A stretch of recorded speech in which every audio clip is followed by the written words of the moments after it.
Corporations currently invest hundreds of billions of dollars into digital perimeters. Yet these systems fail when an attacker chooses to bypass the software and focus entirely on the person behind the screen. This shift is driven by a simple statistical reality. 95% of modern data breaches involve a human element. Consequently, 98% of cyber attacks now initiate through social engineering rather than code exploits. While organizations prioritize hardware solutions, internal habits remain a significant risk. 59% of employees admit to reusing passwords across multiple platforms, effectively negating the strength of a hardened perimeter. These vulnerabilities suggest that digital security is incomplete without a strategic framework designed to defend human cognition.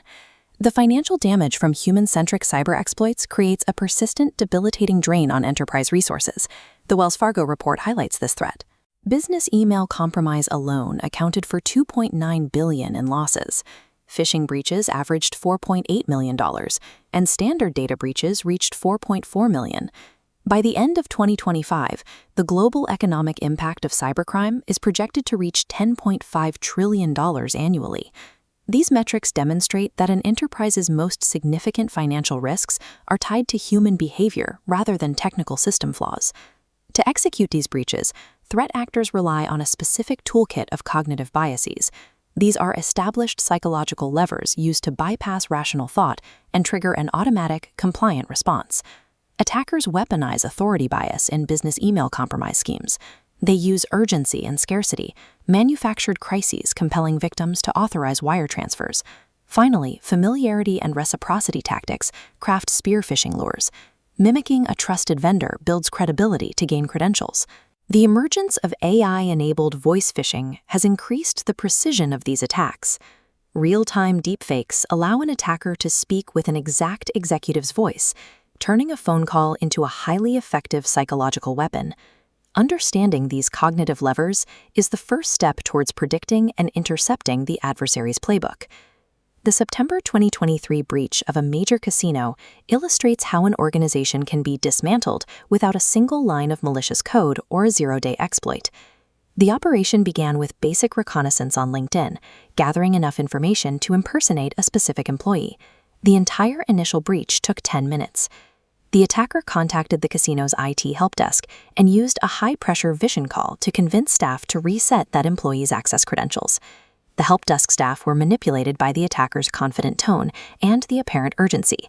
This success pointed to a lack of empowerment. Staff did not have a clear, unpenalized path to escalate or verify unusual requests under pressure. Once inside, the attackers deployed ransomware that paralyzed hotel check-ins and gaming machines, leading to an estimated $100 million revenue impact. This case shows how social engineering exploits inadequate identity verification protocols to render digital perimeters irrelevant. In May 2025, a $400 million breach of a major cryptocurrency exchange demonstrated the risk of targeting the human supply chain. The concentration of these attacks is high. In 2026, North Korean actors alone were responsible for 76% of all crypto hack value, frequently utilizing human-targeted methodology. For this exchange, attackers used bribery and social engineering to compromise overseas third-party support agents. These compromised insiders gained access to bank account details and social security numbers, exposing a failure to maintain the principle of least privilege. The attackers then used that stolen customer data to launch secondary social engineering campaigns, tricking users into transferring funds to fraudulent wallets. The exchange responded by refusing a $20 million ransom, opting instead to offer that amount as a bounty for the attacker's arrest. This incident serves as a warning that a digital perimeter is an illusion if it lacks rigorous security oversight of third-party human vendors. The airline breach of June 2025 exposed 5.7 million customer records through an indirect attack on an offshore call center. Groups like Scattered Spider are specifically targeting IT help desks and call centers because these roles often hold the elevated access privileges required for system entry.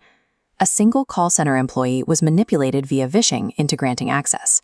While financial data remained secure, the exposure of birth dates and frequent flyer numbers caused significant damage to customer trust.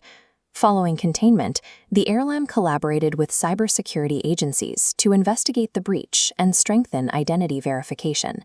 This breach confirms that cybercriminal groups are actively moving away from technical exploits to target the help desk layer of the organization. Mitigating these vulnerabilities requires an architectural solution, the implementation of cyber-human defense. The framework rests on 4 pillars. First, live-fire simulations train employees to report social engineering.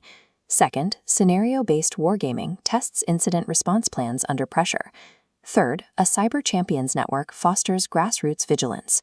Fourth, behavioral engineering uses psychology to make secure behavior the easiest path. Implementing these pillars simultaneously transforms staff from passive targets into an active, intelligent counterintelligence network. This transition is necessary to counter a threat landscape that is becoming more sophisticated. Scalable AI phishing campaigns can now generate personalized, context-aware lures at a volume that overwhelms traditional defenses. Real-time deepfake audio poses an even greater risk.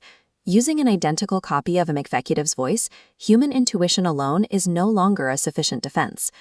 Global regulators are already shifting their focus toward this human layer. Frameworks like the EU's NIS2 directive will soon mandate proactive human-centric training and incident response capabilities.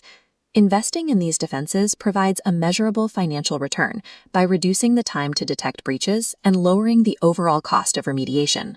Enterprise survival now depends on moving beyond a reliance on software barriers to engineer a resilient, human-centered layer of